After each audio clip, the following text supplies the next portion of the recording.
Efesios, la clase número 4, esta es la enseñanza número 4, es el video número 4 que usted está viendo allí en Facebook y en YouTube del libro de los Efesios. Hablamos de la posición. ¿Qué significa cuando el libro de Efesios nos habla de estar posicionados en Cristo? Vamos avanzando y en la medida que vamos avanzando vamos profundizando. Yo sé que cada uno de ustedes, además de estar viendo, tener el manual allí, también está anotando, porque salen muchas, pero muchas cosas en el momento que no necesariamente están en el logos, en lo escrito. También hay remas que son liberados de manera ocasional por el Señor. Amén. Efesios tiene una posición específica dentro del libro del Nuevo Testamento, cuando usted lo ve en forma cronológica, como que Dios le plació sembrarlo allí en un punto crucial dentro del manual que nosotros tenemos, que le llamamos Biblia, y en este caso el Nuevo Testamento. Es como que Dios de manera intencional lo puso en ese lugar, en la posición correcta, porque está de manera inmediata después del libro de Gálatas, y como lo he dicho antes, el libro de Gálatas es un libro que nos habla y nos enseña de que Cristo es contrario a la religión, que Cristo es contrario a lo que el hombre quiere él hacer por sí mismo, con sus fuerzas y sus capacidades de querer acercarse a Dios. En cambio, el libro de Efesios es un libro que nos posiciona en las alturas, en los lugares celestiales con Cristo Jesús, donde no se trata de lo que el hombre realice, no se trata de nosotros, sino que se trata del Señor. Y posteriormente viene todo lo que es la experiencia de vivir a Cristo a través del libro de Filipenses y hasta llegar a la plenitud, a la estatura, a la cabeza que nos enseña el libro de Colosenses. Cada una de estas cosas es evidente que la iremos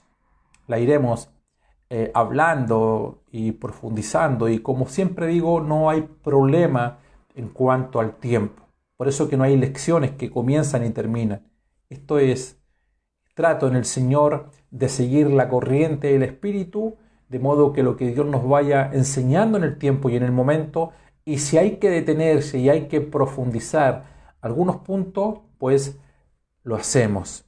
Entonces, les repito, el libro de Gálatas es la enseñanza puntual. ¿Cuál es? Cristo contrario a la religión. Nos indica que no hay nada, por favor ponga atención a esto, nada puede reemplazar a Cristo. No se trata de usted, no se trata de mí, se trata de Él. No es lo que nosotros hagamos por el Señor, es lo que el Señor ya hizo por nosotros. Por lo tanto, nada puede reemplazar ni estar paralelo a lo que es el sacrificio de Cristo. Gálatas, como para puntualizarlo, tiene como propósito satisfacer la necesidad del hombre. Y la necesidad del hombre natural, ¿cuál es? Siempre, desde los inicios, acercarse a Dios. Siempre. Toda persona a quien tú le consultas y le preguntas, te dirá que creen en Dios, que buscan la fórmula, cómo acercarse a Dios.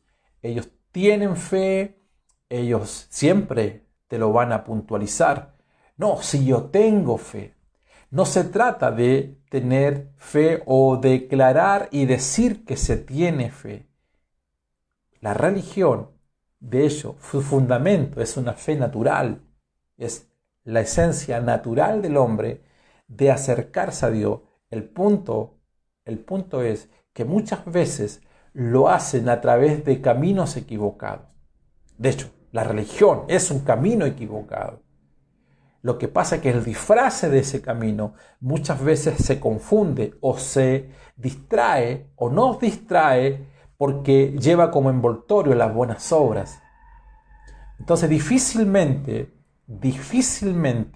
alguien que es religiosa o que es religioso, que con sus fuerzas se acerca a Dios y tú ves allí que hay buenas obras, hay ética, hay conducta humana, te dirá que, o le dirás, o le diremos que está errada, que está equivocada, pero sí está equivocada.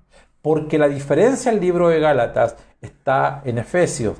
La diferencia en la religión se concentra en Cristo, el Evangelio. Y el Evangelio se define no por lo que tú ni yo, no por lo que el hombre haga por Dios para buscar una satisfacción propia o personal, sino que lo que Dios hizo por el hombre. Amado, todo consumado es, todo ya está hecho, todo fue terminado, todo fue acabado. No hay nada que el hombre pueda hacer en sí mismo por acercarse a Dios, porque el camino ya está pavimentado, el camino está establecido, la ruta fue fijada de antemano. El camino se llama Cristo.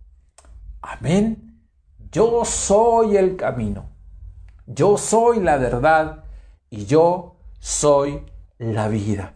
Entonces Gálatas se define como lo que el hombre hace para poder satisfacer o buscar satisfacción. En cambio Efesios es la satisfacción de Dios. Allí habla lo que es satisfacer la iglesia del Señor. De hecho, parte allí con un postulado mayor que Gálatas 2:20 lo dice, que nosotros hemos sido crucificados con Cristo y que Cristo vive en nosotros. Ya no vivo yo, mas Cristo vive en nosotros. Entonces los 4 libros que están allí juntitos, Gálatas, ya dije, la revelación de Cristo contrario a la religión. Efesios nos eleva a las cumbres, a la posición de los lugares celestiales, y donde nos habla y nos enseña los 7 aspectos de la iglesia. El libro de Filipenses se refiere, mira, está posterior al libro de Efesios. Posterior al libro de Efesios. Es Gálatas, Efesios, Filipenses y Colosenses. Filipenses se refiere a la experiencia práctica de lo que es vivir a Cristo. Lo dice Pablo en Filipenses: para mí el vivir es Cristo. Y el libro de Colosenses nos enseña y nos lleva ya a niveles mayores cuando nos habla de lo que es la plenitud, de lo que es la cabeza, y vosotros estáis completos en Él, que es la cabeza de todo principado y de toda potestad. Entonces, si entramos en estos 4 libros, estamos recién en Efesios, veremos que Cristo está en todos ellos, solo que se manifiesta, se expresa y se revela de diferentes maneras y formas. Siempre Cristo tiene como finalidad, o los libros tienen como finalidad, revelarnos a Cristo y revelarnos y mostrarnos la iglesia del Señor. Experimentar a Cristo. Qué linda palabra. Qué hermoso es poder experimentar a Cristo. Entonces, vamos al punto. El libro de Efesios parte desde una posición. Estamos sentados en los lugares celestiales. Estamos sentados en los lugares celestiales.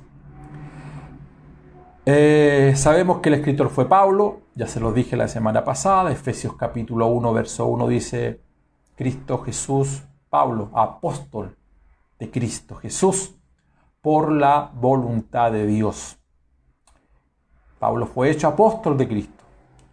Y aquí es muy explícito, no por el hombre, sino por la voluntad de Dios.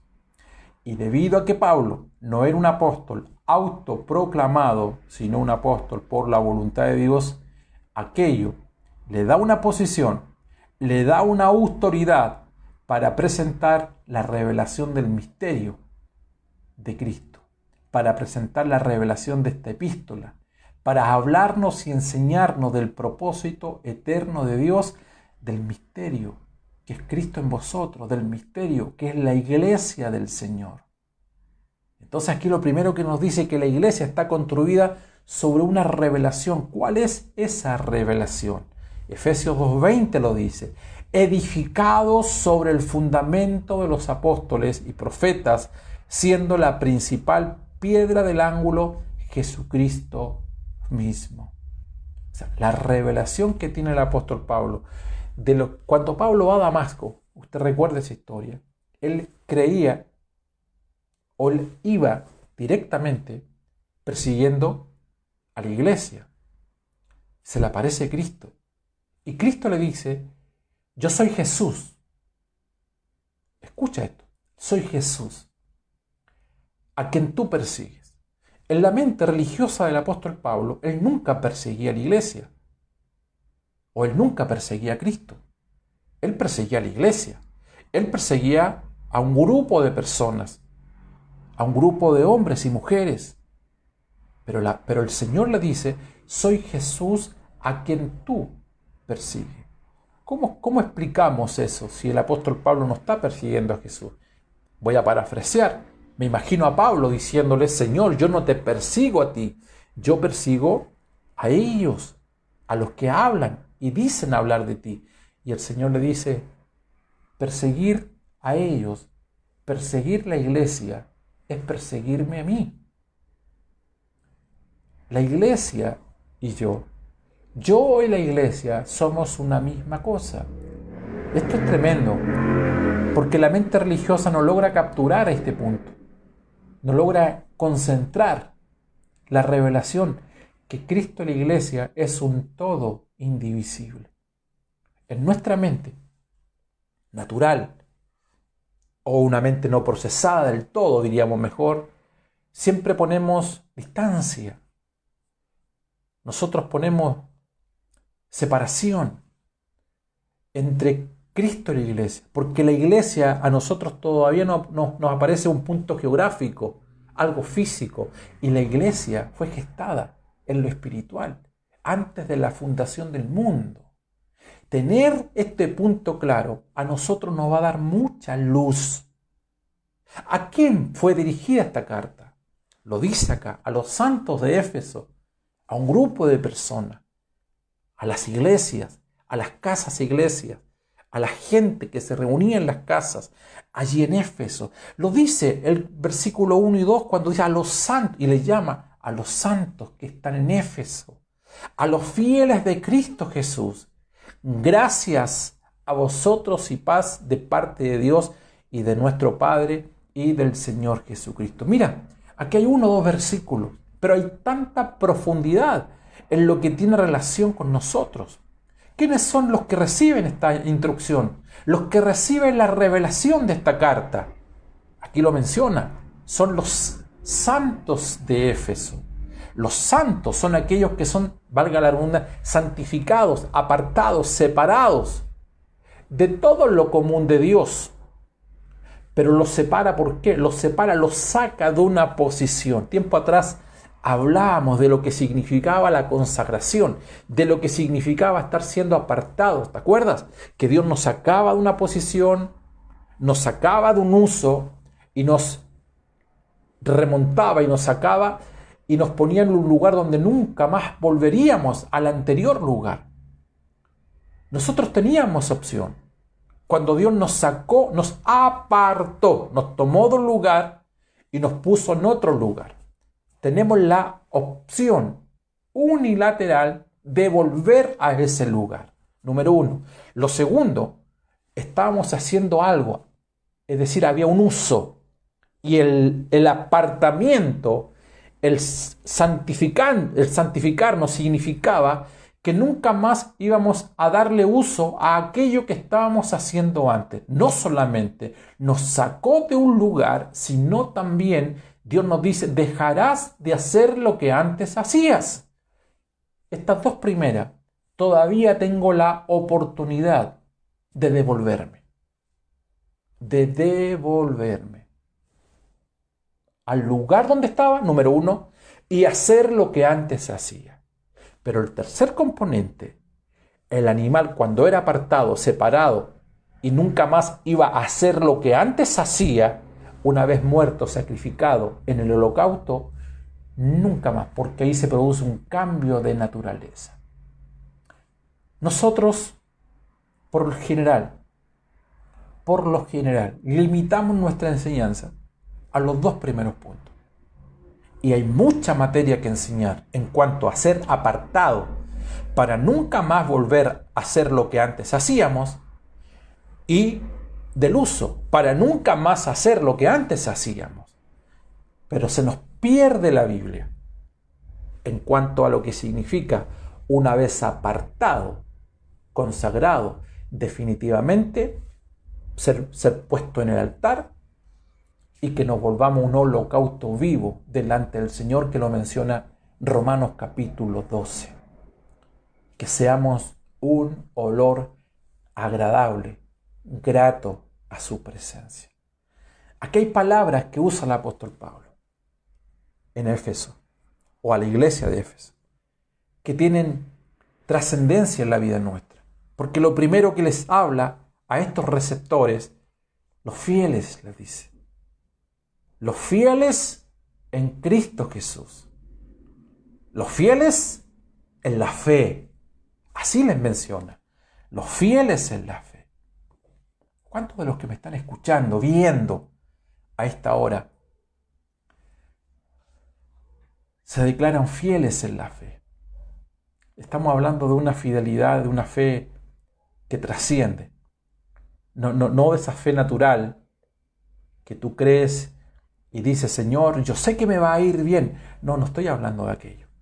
No estoy hablando de esa fe que tú te levantas por las mañanas y dices, yo con el Señor me voy, con el Señor vuelvo, y te das cuenta que en la tarde no eres la única que vuelve, no eres el único que vuelve todo el mundo a sus casas y que todo el mundo está con la familia.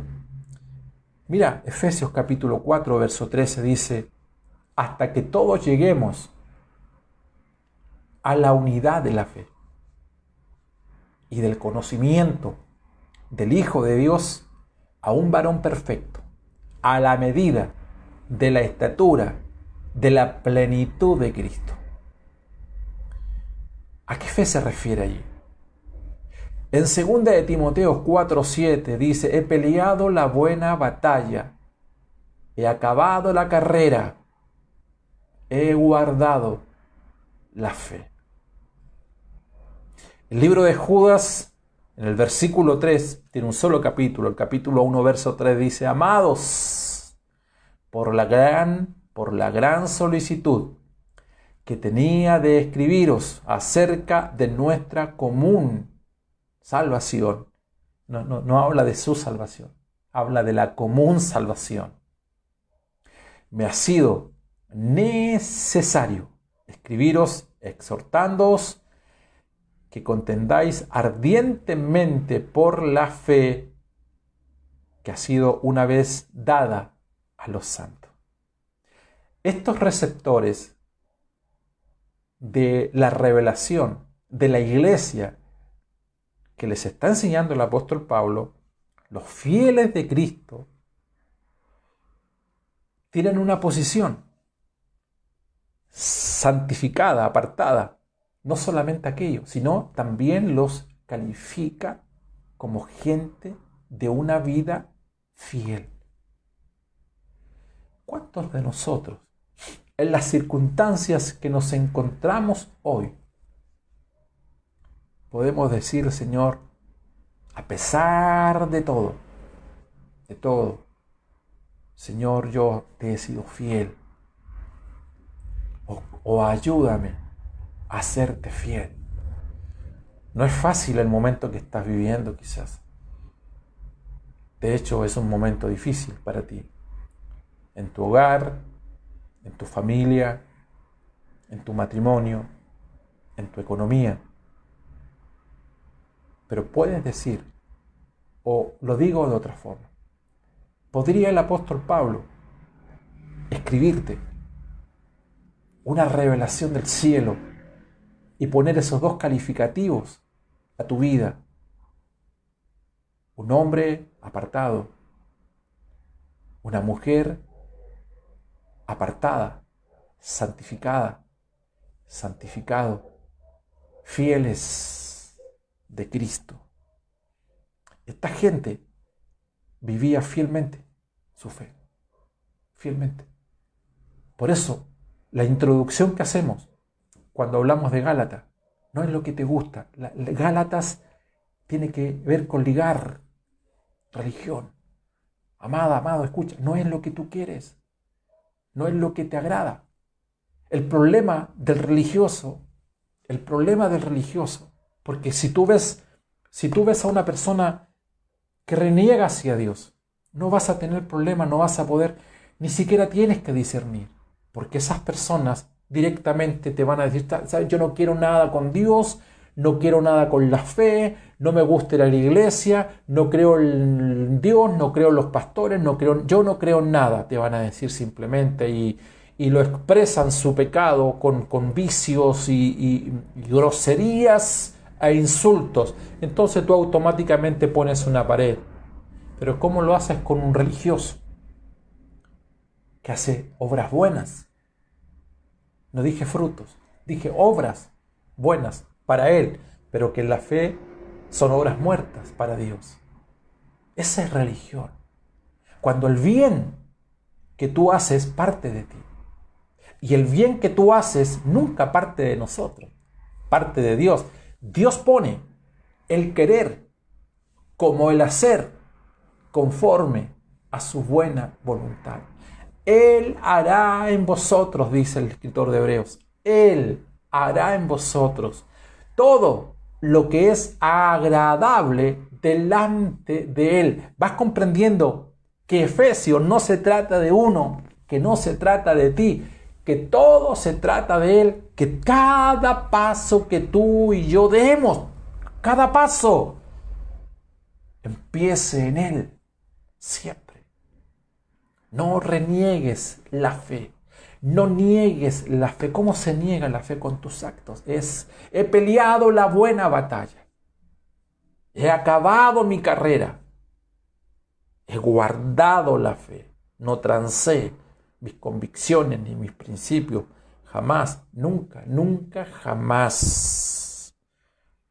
Entonces, para estar calificado y posicionado para recibir el libro de los Efesios, según el apóstol Pablo, necesitamos estas dos características: fidelidad o ser apartados y ser fiel.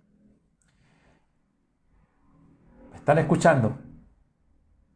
Gracia y paz, les dice a continuación. Gracia y paz a vosotros, de Dios, nuestro Padre, de nuestro Padre y del Señor Jesucristo. Dos palabras: gracia y paz. Gracia y paz. Estas dos palabras transitan de la boca o del corazón del apóstol Pablo al cuaderno. Vamos a omitir el cuaderno, vamos a usar las palabras nomás porque no tiene cómo decírselo de manera personalizada, por eso se lo escribe, pero se lo está diciendo. ¿Qué es lo que transita de la boca del apóstol Pablo a la iglesia? Dos palabras: la palabra gracia y la palabra paz. Es buena pregunta, ¿eh? Buena pregunta. ¿Qué es lo que transita del corazón de un hombre de Dios, de una mujer de Dios, de nuestras vidas hacia las personas? ¿Qué es lo que dices tú a los demás? ¿Qué enseñas? ¿O qué escuchan de ti? ¿Qué leen de ti? Acuérdate que somos una carta abierta, pública, leída por todos. ¿Qué escucha la iglesia de Éfeso? De su padre espiritual, del hombre de Dios, de la mujer de Dios. En este caso es el apóstol Pablo. ¿Pero qué escuchan ellos? Mira, ellos no escuchan chismes. Ellos no escuchan críticas. Ellos no están en el chismerío. ¿Qué va a pasar? ¿Qué va a ocurrir? Que mira a la iglesia, que mira al pastor, que mira a los hermanos. Que ellos no se están quejando de un momento quizás circunstancial, difícil que están viviendo. El apóstol Pablo nos lleva una carga emotiva a ellos. Ellos no los carga emocional. Él no está contando su drama, él no está contando sus problemas. ¿Sabes? Él no lleva chisme, él no lleva crítica. Su mensaje no es un mensaje condenatorio, no es un mensaje acusándoles, culpándoles. ¿Sabes cuáles son las palabras que usa? Gracia y paz. Y aquí quiero detenerme algunos minutos para liberar 4 principios en relación a la gracia y a la paz. Si usted está notando allí. 4 puntos en relación a la gracia y a la paz. La gracia, número 1, la gracia es nuestro disfrute. La gracia de Dios es un disfrute o es nuestro disfrute. La gracia es Dios mismo como nuestro disfrute. Juan 1:17 dice, pues la ley por medio de Moisés fue dada, pero la gracia y la verdad vinieron por medio de Jesucristo. La ley fue dada. Ponga atención a esto. La ley fue dada, pero la gracia y la verdad vinieron. No fueron dadas, vinieron. De algún lugar vinieron, pero no fueron. La ley fue dada, pero la gracia y la verdad vinieron y vinieron por medio de Jesucristo. Primera de Corintios 15:10 dice, pero por la gracia de Dios soy lo que soy, y su gracia no ha sido en vano para conmigo. Antes he trabajado más que todos ellos. He viajado, he vuelto a viajar, he regresado, he vuelto a viajar, he regresado, dice el apóstol Pablo, y he viajado más que todos ustedes, dice el apóstol Pablo, pero no yo, sino la gracia de Dios conmigo. El apóstol Pablo está diciendo que tiene una revelación tremenda. Me gustaría que cada uno de ustedes pudiese profundizar. Es imposible, dice el apóstol Pablo, que todo lo que yo he hecho hasta hoy lo hubiese podido hacer yo. No se trata de mí, no yo, sino la gracia de Dios en mí lo ha hecho posible. Tú no estarías donde estás. Escucha esto. Tú no estarías donde hoy te encuentras si no fuese por Dios. ¿Lo has pensado? No es cuánto trabajas, no es cuánto has estudiado, no es cuántos años estuviste en la universidad. No es lo brillante que eres como mujer o como hombre. No se trata de ti, no yo, sino la gracia de Dios en mí. Por eso que cuando Él pone esos títulos o esos calificativos, que por cierto uno podría profundizarlo mucho más, que encuentra esas características en la iglesia, encuentra esas características en la iglesia de Valdivia, en la iglesia de Punta Arenas, en la iglesia de California, en la iglesia de Australia, en la iglesia de Argentina, en la iglesia de Chile. ¿Cuál es esa característica que encuentran esa gente? Es la siguiente: fidelidad y gente que fue realmente apartada. Entonces Él les escribe a esa gente, a los apartados, a los santificados y a esa gente que son fieles. Pero a la vez Pablo se siente con una dinámica en un ambiente tan glorioso porque Él entiende que ellos van a recepcionar el mensaje porque les dice, usted entiende lo que es la gracia. Amados, la gracia no es un concepto teológico.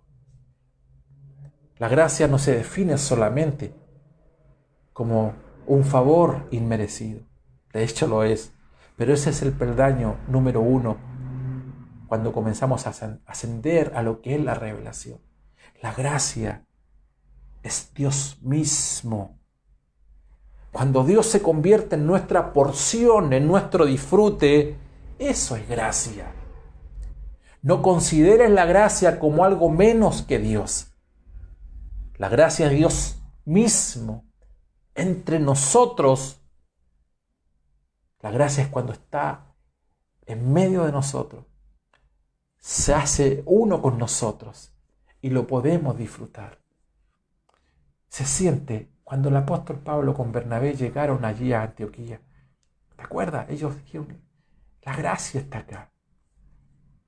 Dios mismo está acá.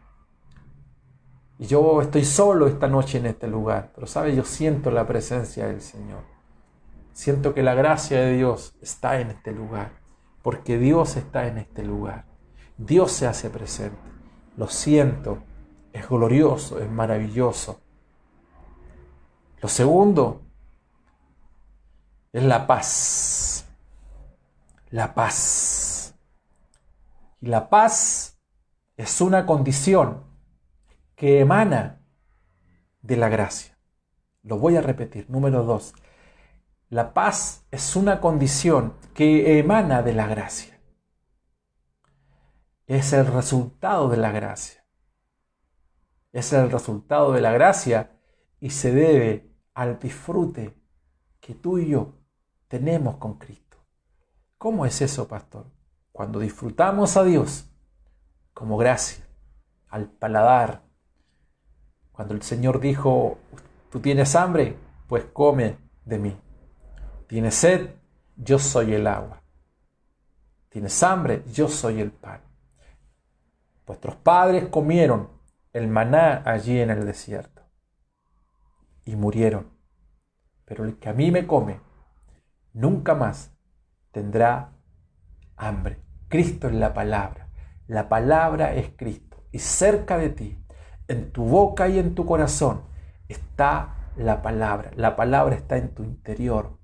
Cada vez que tú estás expuesta ante un mensajero del Señor, en este caso ante mi persona, tú estás comiendo la palabra del Señor y la procesas, la comienzas a rumiar, la estás procesando, la estás digiriendo y esa palabra se asimila en todo tu organismo. Estoy hablando en la fe, estás comiendo palabra, te estás alimentando, estás disfrutando este alimento. Y cuando tú estás disfrutando ese alimento, estás disfrutando la gracia, entonces luego hay resultados, hay frutos de aquella experiencia. Y en un conflicto tú vas a liberar no la ira, no al hombre caído, no el carácter de Adán, vas a liberar el reposo, el descanso, la paz que no se comprende, que no se entiende, que sobrepasa nuestro entendimiento. Cuando tú veas a un hombre de paz, a una mujer de paz, lo vas a saber. Cuando veas a alguien que tiene una paz que tú no comprendes, que sobrepasa el entendimiento, pues tú conoces a esa persona, conoces a ese hombre, conoces a esa mujer, conoces a esa familia, y debido a las circunstancias que rodean a esas personas, entonces estás frente a alguien. Tú dices, ¿cómo ella? ¿Cómo él? ¿Cómo ellos?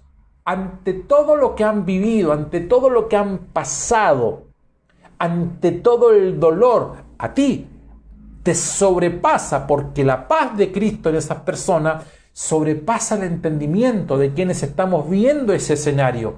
Entonces la pregunta es, cuando tú veas paz liberada en una persona ante conflictos y circunstancias extremas, es porque la gracia de Dios está en esa persona. Dios mora en esa persona. Por favor, no me digas cuán grandes oraciones haces, ni si vives en vigilia en tu iglesia, ni si te levantas a las 5 o 3 de la mañana a orar. Por favor, todo eso es bueno. No estoy diciendo que no. También lo hacemos nosotros. Y tenemos una agenda para este año de levantarnos temprano. Chile, Santiago, el sur de Chile, hay temperaturas bajo cero. Pero golpeamos el cuerpo y nos levantamos temprano. Y lo vamos a hacer también con mucha gente a través de las redes, instando, motivando la oración. Cierro el paréntesis para que no diga que no estoy de acuerdo con aquello. Pero si tú me dices que allí está la gracia, pero no la expresas en paz. Si tú me dices que ahí está la gracia, pero no la expresas en amor. Si tú me dices que ahí está la gracia, pero no lo expresas en fe, no hay fruto. Porque hay gente que hace todas estas cosas para buscar resultados y no fruto. La Biblia no dice que por los resultados, no, por sus frutos los conoceré. ¿Me explico bien? Voy a ayunar para que sane mi hijo. Voy a ayunar para que Dios me dé una casa. Me voy a levantar temprano para que mi esposo se convierta. No busca resultados, busca el fruto. Y el fruto es uno, Cristo expresado en amor, gozo, paz, paciencia, benignidad, bondad, mansedumbre y templanza. ¿Cómo se expresa la gracia de Dios? Cuando te encuentras en un escenario adverso y estas cosas que acabo de mencionar son liberadas en ti. Entonces, como dice Pablo a los Efesios, yo estoy frente a gente que tiene dos características. Gente que entiendo que fueron apartados, pero también gente que es fiel en los momentos difíciles. ¡Aleluya! Todos podemos testificar de la paz en la medida que disfrutamos la gracia del Señor. Sigamos avanzando. Dios es el creador para nosotros. Nosotros somos sus criaturas. Todo lo que Dios ha creado son sus criaturas. Pero en el caso tuyo, en el caso mío, además de sumarnos a todas esas criaturas, nosotros tenemos un privilegio, que somos hijos. Y ser hijo es un derecho que no todas las criaturas tienen. Los hijos son engendrados. Las criaturas fueron creadas. Nosotros somos creados en Adán, por eso tenemos un Dios creador. Pero somos engendrados en Cristo. Y al ser engendrados en Cristo y ser herederos y coherederos juntamente con Él, tenemos un Padre. Por lo tanto, tenemos a un Creador, creador de todas las cosas, pero también tenemos un Padre único, celestial, a quien por un acto de fe le hemos recibido. Ahí estamos también hablando de la gracia. Esta gracia y paz que usted y yo tenemos viene de nuestro Padre y del Señor Jesucristo. De ambos, ya lo dije. Criaturas, porque en Adán fuimos creados. Hijos, pues en Cristo fuimos engendrados. Para nosotros como criaturas, Dios es nuestro creador, pero como hijo, Él es nuestro Padre. Por un lado, tenemos a Dios por ser criatura, pero también lo tenemos como Padre por ser nosotros sus hijos. Solo que sus hijos solamente le pueden llamar Padre. Y lo final, para ir concluyendo este punto ya, estoy viendo la hora acá, el Señor Jesucristo es el Redentor para nosotros. Nosotros somos sus redimidos. La gracia y la paz también nos llegan del Señor Jesucristo, dice el apóstol Pablo allí en Efesios. Él es nuestro Redentor, nosotros somos sus redimidos. Y como redimidos del Señor, lo tenemos a Él como Señor. ¿Por qué lo tenemos a Él como Señor? porque somos redimidos. ¿Qué significa ser redimidos? Fuimos comprados. Y al ser comprados, automáticamente, ser comprado significa cuando el Señor tenía un esclavo. ¿Usted recuerda eso? Solo que nosotros en Cristo dejamos de ser esclavos, somos sus hijos. ¿Cómo se transita en aquello que aunque somos nosotros hijos, aún seguimos siendo siervos? El esclavo tenía una posición. ¿Cuál es esa posición? Que dependía unilateral del amo. El esclavo no tenía poder de determinación, no tenía poder de decisión. Pero llegaba un momento en que compraba su libertad. Y el amo lo dejaba libre. Cuando lo dejaba libre le sacaba su aro que estaba acá. Al no tener ese arete o ese aro, automáticamente él dejaba de ser esclavo. Pero había ocasión en que ese esclavo decía, a ver, ¿qué voy a hacer en libertad? Si acá, con mi amo, dice, aunque estaba esclavizado toda la vida, si aquí con mi amo yo conocí a mi esposa, si aquí en este lugar yo tengo a mis hijos, si en este lugar están mis nietos, si en este lugar está mi mamá, si en este lugar está mi papá, toda mi vida la he hecho con mi amo y ahora mi amo me está dejando en libertad. Y él toma el aro nuevamente y él mismo se lo pone. Y ahora no es un acto unilateral del amo al dejarlo como esclavo, sino él determina libremente, voluntariamente, en libertad, soy libre, y libremente yo te voy a servir. Eso significa que Él es nuestro Señor, pero nos redimió, nos volvió a comprar y nos compró a precio de sangre. También opera la gracia y la paz a través de nuestro Señor Jesucristo. Tenemos al Creador, tenemos a Jesucristo y lo tenemos también como Señor y Redentor. Entonces, hemos sido creados, somos regenerados, pero también hemos sido redimidos. Creados, acuérdate, somos criatura, tenemos un Dios que nos creó. Hemos sido regenerados. La regeneración es lo que nosotros conocemos como el nuevo nacimiento. Aquel que está en Cristo, nueva criatura es. Y en la regeneración se produce el cambio de naturaleza. Como lo decía, una vez apartado, dejamos el uso, dejamos el lugar, pero pasamos a un cambio de naturaleza porque el animal finalmente está muerto. Entonces se produce todo un cambio de naturaleza. Se lo dijo el Señor a Nicodemo, para entrar al reino hay que nacer de nuevo. Por lo tanto, ya somos creados, tenemos un Dios creador, somos criatura, pero al ser regenerados, no solamente somos criatura, ahora somos hijos de Dios. ¿Me explico bien?